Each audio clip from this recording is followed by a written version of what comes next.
23 metų aktualijos, iš tikrųjų mes turbūt žinom, laukiam jau pradėjus man dirbti 18 metų paskutiniam savaitėm jau buvo kalba apie tai, kad reikia taisyti nekilnojamo kultūros paveldo apsaugos įstatymą. Yra iškilę daug problemų, labai didelė poįstatyminių teisės aktų gausa, skaičius galbūt net ir varijuoja, kai kurie jau yra uždaryti, atsirado ir naujų. Ir visą tą turim suvesti į sistemą, kuri būtų patogi.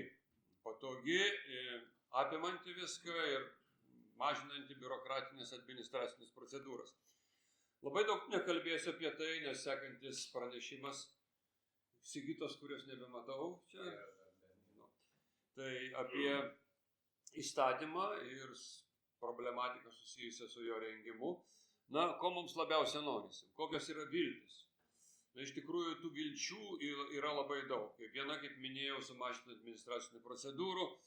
Kita, turime kai kurias labai išplėtotas sritis, kaip apskaitos, vertinimo procedūros labai ilgos. Pastoviai kultūros paveldo departamentą dabar kažkaip jau primiršo, bet matyt, kad atkeliaus po šito mano pasisakymo, kad primins STT visą laiką užvažiuodavo, pažiūri vieną procedūrą, antrą, sako, kur yra tikimybė, kad gali būti korupcija, pačios korupcijos kaip ir nėra, bet tikimybė yra. Ir vis įstatymas būdavo ir poįstatyminiai teisės aktai papildomi, apauga tarybom, komisijom, plačiom procedūrom, priimant vienokį ar kitokį sprendimą. Ir mes vis pasidairom, reiškia, kas darosi aplinkui. Tai aplinkui Latvius, Estus, Lenkus. Nu, iš tikrųjų to nėra. Ir ten didžiąją dalį sprendimų priima specialistas, kuris dėl to ir yra specialistas, ar grupės vadovas, ar kažkokia tai skyriaus, jeigu jis atsakingas už archeologiją ir priima sprendimus dėl archeologinių dalykų. Tai pas mus labai per pastaruosius dešimtmečius apaugo pati sistema ir kai paėmė 95 metų įstatymą ir 2005 metų įstatymą, atrodo, kad jie visai kitam kontingentui yra pritaikyti.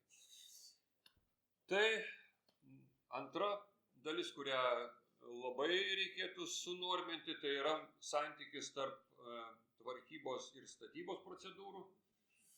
Bet čia paliksiu Sigitai pristatyti tai, kas yra. Mes truputį gal norėjome matyti kitokį įstatymo priėmimo ar įstatymo rengimo konceptą ir būdą, bet prieš tai buvusi grupės vadovė ėjo tokiu keliu, kad daugiau mažiau užsidarė kultūros ministerijos žmonės rengia, o dabar tik tai prasideda diskusijos. Tai matyt bus diskusijų ir pasiūlymų ir iš jūsų, nes įstatymas man truputį primena kaip banguojančią jūrą. Kas keli metai pakyla banga, kad reikia keisti, nusileidžia, pakyla, nusileidžia. Tai čia mūsų Ritos rengta skaidrė labai gerai parodo, kad kiek yra procedūrų, kad praeiti, parengti aktą ir įdėti į registrą, tai po visų šitų procedūrų, kaip mes matom, mes gerokai virš 40 000 eurų dabar sudedam į viešinimą žiniasklaidoje, spaudoje. Tai kiekvieną pasirengimą ir svarstyti mes dedam į vietinį ir nacionalinį laikraštį. Gal kai kurie vietinį laikraštį ir dėkoja, nes tik tai dėka tokių investicijų ir išsilaiko. Bet iš tikrųjų, ar tai pasiekia naudotoją, labai sunku pasakyti. Tai iš įstatymo tikimės naujienų.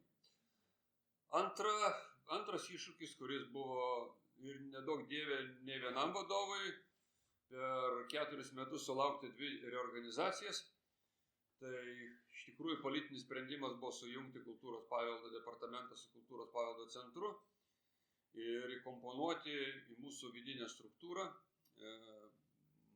Iš vienos pusės dar buvo mūsų mąstymas, kad gal reikėtų palaukti, kol aiškiau apibrėžtų įstatymas, kas yra. Na, bet sprendimas buvo toks. Atrodo, kad šitą procesą praėjome sklandžiai. Po naujų metų turėsime dar šiek tiek nedidelių pakeitimų ir galbūt optimizacijų, bet pagrindinis turbūt dalykas, kurį tikimės iš valdybos, tai kad tai bus padalinys, vidinis didelis padalinys, dabar yra kultūros paveldo valdyba, atsakinga už tyrimų sritį ir už vertinimo tarybos aktų rengimą. Duok Dieve, kad tų vertinimo tarybos aktų turinys ir jo parengimo laikas gerokai sutrumpėtų, bet kartu turėtų padidėti ta tyrimų dalis. Ir visame procese, aišku, viskas turėtų užsibaigti registre, bet taip pat modernizuotame ir žymiai informatyvesnėme ir greičiau geriau veikiančiame. Tai dabar viso labo kultūros paveldo departamento sąraše yra virš 180 darbuotojų, 183 mes turime. Tai va, tai pakankamai didelė institucija, lyginant su Latvija ir Estija, apie kurią aš minėjau. Ir ta mūsų struktūra, jau nebe pirmą kartą sakau, čia dar gal kartočiau daugiau savivaldybių žmonėm, kad Latvijoje ir Estijoje yra labai koncentruotos ir stabilios. Stabilios tai tik santykinai galiu pasakyti.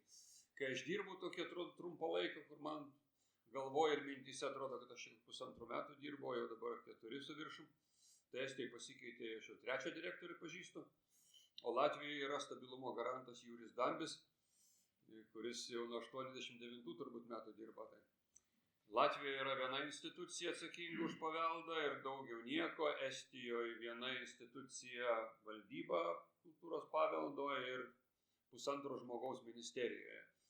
Lenkijoje kolegos jau turėjo galimybę susipažinti, sistema gerokai skiriasi, ten viską praktinius politikos įgyvendinimo reikalus tvarko institutas, bet kiekviena vaivadija turi savo paveldo skyrių ir kartais pakankamai intensyves ir sunkes diskusijas su vaivada dėl plėtros ir tos balanso tarp plėtros ir išsaugojimo. Tai va, tai ar tai yra teigiama, mano nuomonė administracinių požiūrį ypatingai teigiama, nemaža dalis funkcijų yra abiejose įstaigose panašios bendrųjų funkcijų, jos apjungus. Šiek tiek gal prieisim prie atlyginimų padidinimo. Nu, trečia tai yra šventinė aktualija. Kaunas taip netikėtai, beveik visi turbūt galvojam, kad tas Kauno patvirtinimas bus kitų ar dar kitų metų sesijoje pasaulio paveldo, reiškia, ir praeitais metais sesija neįvyko dėl karo Rusijos teritorijoje turėjo vykti ir Rusijai pirmininkaujant buvo nukelta, o šiais metais sesijos metu net palaikant labai kai kuriam šalim intensyviai, Kaunas buvo įtrauktas į pasaulio paveldo sąrašą. Įsivaizduojam, ką turim. Turim vieną iš, net nepasižiūrėjau dabar kiek tų, vieną iš 1,5 tūkstančio turbūt objektų pasaulio mastu vertingų.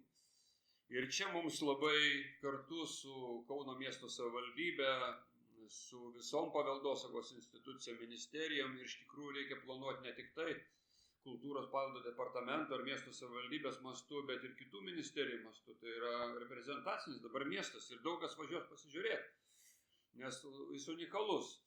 Kiekvieną kartą priėmimas į pasaulio paveldo sąrašą, man teko 3 sesijose būti, tai galiu pasakyti, primena tokį ideologinį karą. Nes viena pusė, nieks nenori, kad sąrašas labai išaugtų ir ten būtų dalinamasi.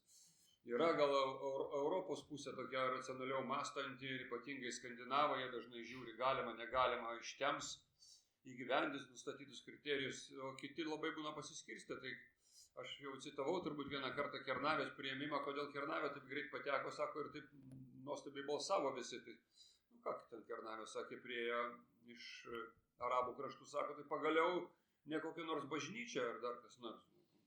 Objektas jau iki Kristaus buvęs ir dar pasirodo iškasinėtas labai mažai, ištirtas labai mažai, nu tai pirmin.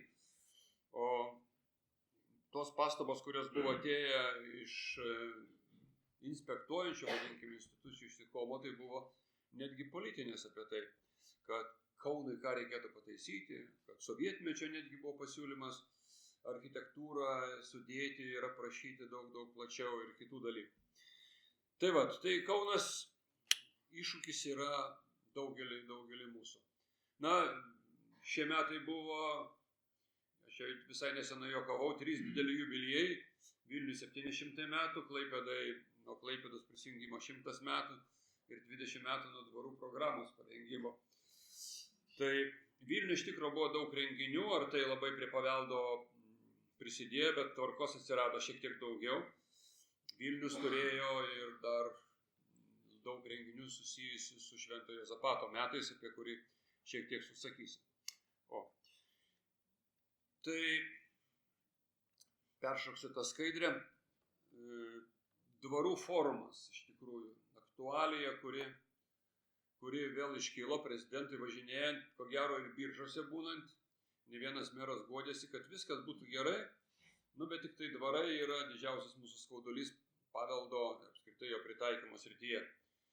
Tai jau 2 metai buvo kalbam, kad bus dvarų forumas, bet jis įvyko taip labai įdomiai, gerokai vėluodamas, nes tikėjomės, jeigu jau forumas ir bus rezoliucija, tai tada būtų galima teikti vyriausybę ir prašyti didesnio finansavimo dvarams. Tai tematika buvo labai įvairi, daug kas mąsto apie tai, kad gal reikėtų pratęsti dvarų paveldo išsaugojimo programą, kuri, kaip sakiau, prieš 20 metų parengta, o prieš 15 metų uždaryta, kaip sakyti, nes nebuvo skirta papildomų pinigų. Rengti naują programą be pinigų, tai yra visai beviltiškas reikalas. Aišku, tai truputį sukrūtino, atsiranda tam tikri prioritetai. Pas mūsų dvarų taip pat meilės svyruoja labai nuo politinio turbūt vėjo. Vienu metu iš tikrųjų tai buvo Lietuvos kultūros židiniai, iš kurių sklido vakarietiška kultūra. 20 metais jau daugelis dvarų buvo išparceliuota, pradėta parceliuoti ir dabar turim iš viso to 500 su viršum dvarų.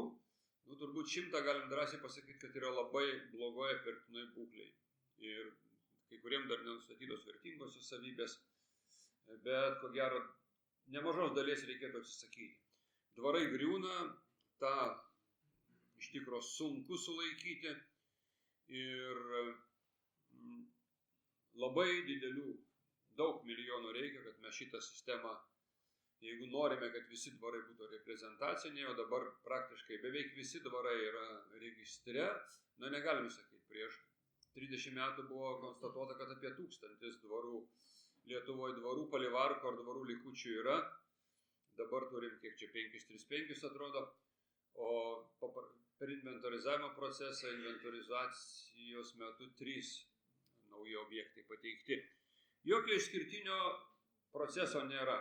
Daugelis pasaulio šalių taip pat. Ir netgi tokiai gražioje Prancūzijoje, kitur surasim labai daug apleistų, kas mane aišku stebina, net ir Lenkijoje, kuri labai daug turi ir pinigų, ir sentimentų savo paveldui, nemaža dvarų yra begriūnančių. Kaip sakyti, reikia nulenkti galvą prieš regionus, kurių teritorijoje yra tas dvarų skaičius tikrai didelis ir turim Vidurio Lietuvą, Nevėžio visą slėnį, Šiaurės Lietuvą, Vilniaus ypatingai kraštą, kur daug kartų keitės politinės nuostatos. Yra labai daug. Aš jau nekartą minėjau ir Kėdainių rajoną, kur iš 24 dvarų, kokie 3 tik tai geresnės būklė yra. Ir tą reikia. Valstybė kiek gali, tiek finansuoja, bet gali labai nedaug. 3 metų programoje tas skaičius svyruoja tarp 15 ir 20 dvarų, kuriems teikiamas finansavimas tvarkybai, arba projektų parengimui, arba tyrimams. O čia matom kompensavimas per 7 metus, tai tos sumos tikrai nėra didelis. Tai galima tik tai, kaip savo jėgom apsilopimui. Bet turime labai sunkių atvejų, kaip Čekavos dvaras, kur matosi kiekvienais metais, o finalas yra toks, kad teismas vis tiek nepripažįsta žalos ir prašo. Savininkas šiuo metu yra Airijoje. Jeigu norit, kad dalyvaučiau teisme, tai prašom pateikti dokumentus anglų kalba. Vertimas į anglų kalbą, kiek čia beveik 5000. Tai metai iš metų jau 10 metis, kai gaudamas savininkas ir neaišku, kas bus. Ir kas kokie keli metai vis pasigirsta laikraštyje, atsiranda žinutė, kad šita bus tvarkoma. Dar viena iš aktualijų turbūt.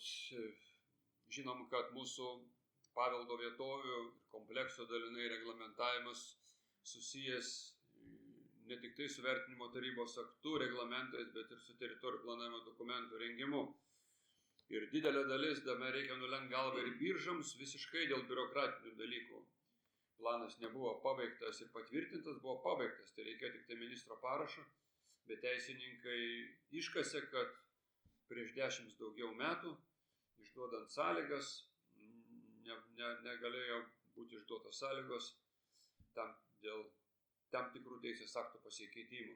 Ten 3 mėnesiai buvo skirtumas ir prasukus vis tiek ministras parašo nepadėjo, biržų planas dabar bus perduotas valstybinės saugomų biržų piliavietės. Specialusis planas perduotas saugomų teritorijų tarnybai ir pagal dabartinę įstatymą turėtų būti komponuotas į tvarkymo planus.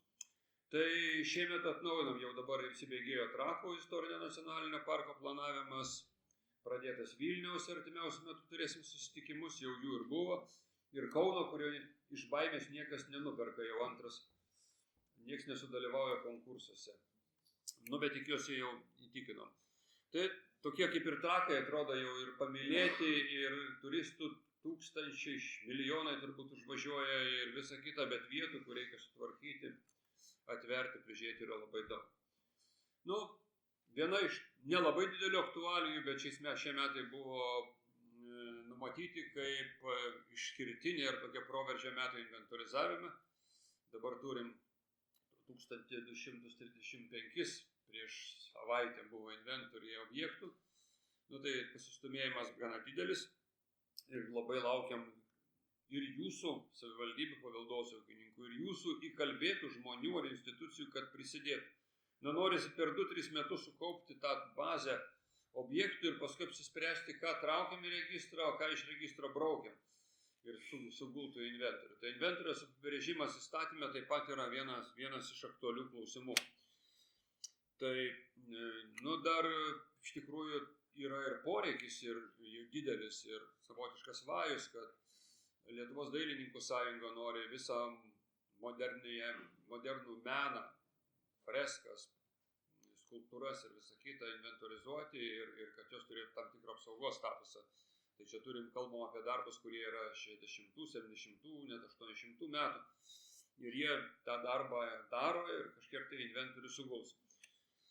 Taip, kaip minėjau, iš dvarų, tai tik tai 3 dvareliai kol kas atkeliavę. Visą tą sukaupę, aišku, mes jau 2 metai šnekam apie didelės pertvarkas mūsų registro sistemoje, jo modernizavimą, kad jisai nesisuktų taip, kaip 98-99 metais įkišus flešiuką laukdavai, kol atsidarys koks nors raštas vos ne 3 minutės. Tai Robertas, mūsų pavaduotojas, vienas iš atsakingų žmonių ir turime pasidžiaugti, kad registro pertvarkos projektas yra gavęs palaiminimą iš Centrinės projektų valdymo agentūros, sutartis artimiausiu metu bus padaryta ir 2 metai intensyvaus darbo ir turėsim žymiai išsamesnį, platesnį registrą, nebus tiek problemų kaip dabar su popieriniam ataskaitom, kurių kartais ypatingai kai paraginam, kad jau nebebus išduodami leidimai tiem, kurie neatsiskaitė, tai man teko matyti per 4-dienį, 5-dienį, tai kokį, jeigu kilogramais, tai nemažiau kokį 120 kilogramų sunešė ataskaitų ir reikia dar ir vietą surasti.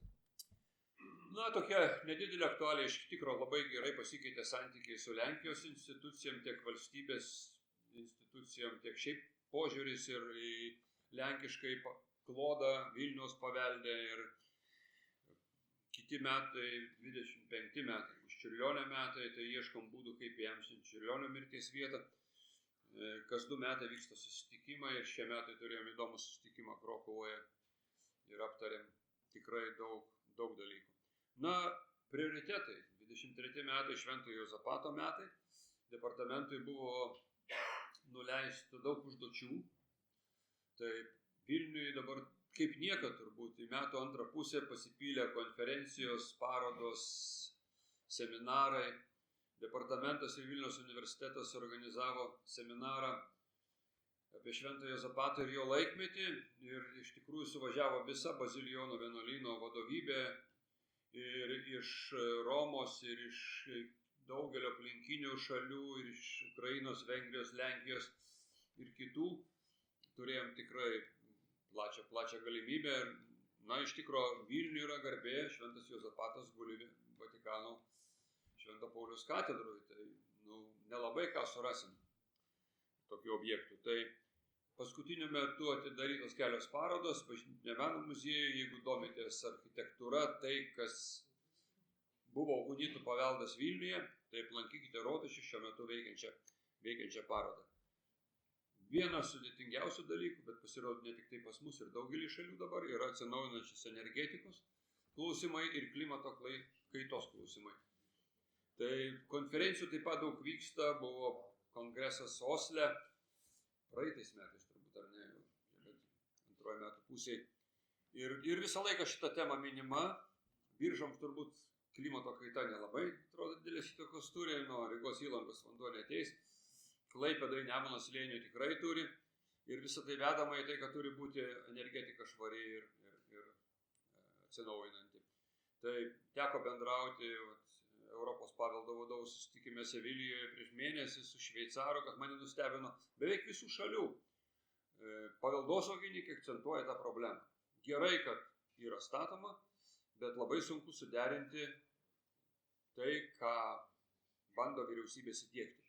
Lietuvoje lygiai taip pat. Ir Europos komisijai sprendimas apie tai, kad jeigu yra viešasis interesas ir du viešieji interesai, vienas susijęs su paveldu, kitas susijęs su atsinaujinančia energetika, prioritetas atsinaujinančiai energetikai. Tai mes ypatingai senamiesčiuose mūsų turim labai didelių problemų. Yra tokių netgi keistų problemų, dabar ir Latvija akcentavo, ir net Norvegai akcentavo, kad pakelta ranka prieš užtvankas, o nemaža dalis malūnų užtvankų yra paveldo sąraše.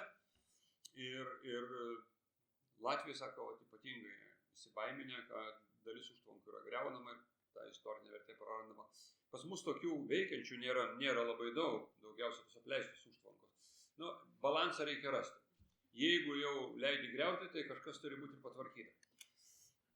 Tai departamentas praeitais metais patvirtino rekomendacijas dėl saulės jėgainių įrengimo, artimiausiu metu bus sėsta turbūt prie vėjo. Turėjom daug pokyčių. Aš jau kartais juokauju, vadovus visą laiką vertina, tokia yra tvarka, kiti vadovai. Tas vadinamas 360 laipsnių vertinimas, reikia parengti 5-7 savo lygmens arba su tas rytimis susijusius žmonės, atiduoti viešo administravimo agentūrą, jinai ten kažkokiu tai būdu parenka, kad tave įvertintų. Tai šiais metais atsidariau sąrašą iš praeitų metų, kur teikiau, daugiau kaip pusės jau nebėra. Nei Turto banko vadovo nebėra, nei Vilniaus miesto vyriausio architekto, nei statybos inspekcijos vadovės, netgi kultūros ministerijos paveldo grupės vadovė. Tai pokyčiai labai greiti. Gerai, ta tema dabar po truputį vėl atsigauna dėl palaidojimo vietų pertvarkos. Turėjome labai įdomią diskusiją su Ukrainos muziejų vadovais, Lvovo muziejų teisingiau vadovais. Aišku, sunku, kaip jiems sakė, mums labai svarbu, kad jūs visur, kur bebūtumėt, propaguotumėt tai, kas yra iš tikrųjų Ukrainoje dedasi. Tik man buvo toks labai keistas jausmas, kad per užpraeitų metų paveldo dieną sakiau, kad 250 paveldo objektų yra Ukrainoje subombarduota ar kitaip pažeista. Šiais metais jau 500, atrodo, 50 ar kažkiek panašiai, dabar dar daugiau.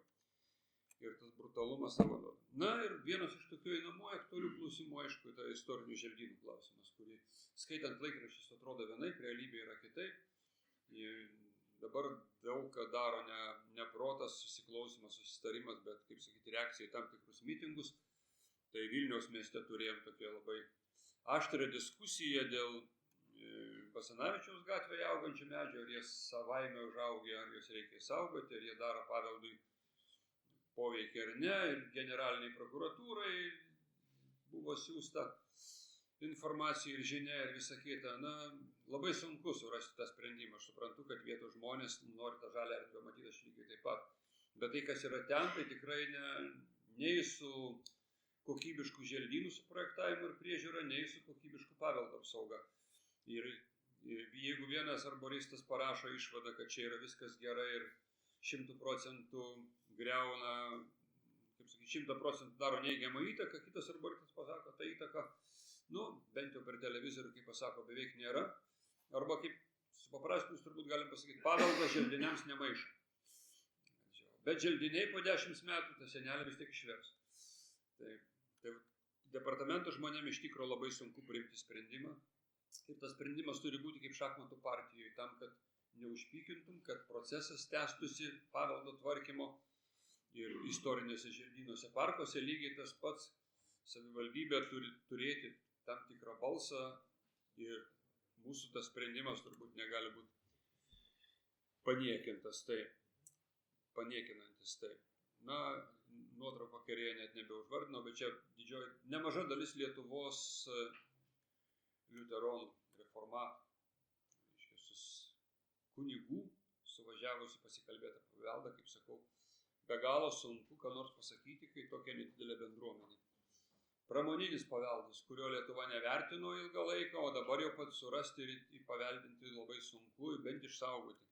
Šiaulių atvejais, kur begalinis noras mero, kad šito pastato neliktų, o mūsų begalinis noras, kad pastatas būtų Frenkelio fabriko komplekso pastatas pritaikytas, bet ką, muziejui, būtams nesvarbu. Ir net atvežus investitorių, išgirstam tokią, nu, žinot, jeigu čia ir nupirktų kas nors, nu, tai vis tiek nepastatytų, nes be galo bus sunkus gauti leidimą. Tai turėtų būti truputį kitaip. Na ir etnografiniai kaimai, apie tai turbūt daugiau nekalbėsiu, bet čia ta skaidrė dešiniai pusėje šiais metais besilankant Tatruose pakerėjo, kad Lenkijoje yra tokių kaimų, kurie visiškai viskas atrestauruota.